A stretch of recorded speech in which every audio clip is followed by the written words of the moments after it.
जिंदगी इतनी लंबी नहीं कि आप दूसरों को खुश करते फिरे, हर एक की जी हजूरी करते फिरे। आप 99 काम अच्छे कर लें, सिर्फ एक काम गलत कर लो, आपके 99 कामों को भूल जाएंगे। वजाहतें हमेशा गलत होने पर ही नहीं दी जाती, बाज़ औक़ात वजाहत इसलिए भी दी जाती है कि सामने वाला शख्स हमें बहुत अजीज होता है। शख्सियत परस्ती बुत परस्ती से ज्यादा खौफनाक है, क्योंकि बुत का दिमाग नहीं होता। जब आप किसी इंसान की परस्तिश करते हैं तो उसका दिमाग खराब हो जाता है, वो फिरौन बनने में देर नहीं लगाता।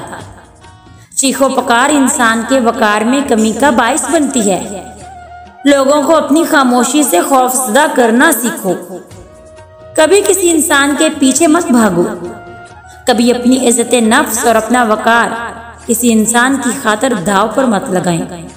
आपका वकार इनसे कहीं ज्यादा कीमती है। नेकियां करते जाओ और दरिया में डालते जाओ। जब कभी जिंदगी में कोई तूफान आया तो यही नेकियां तुम्हारे लिए कश्ती बन जाएंगी।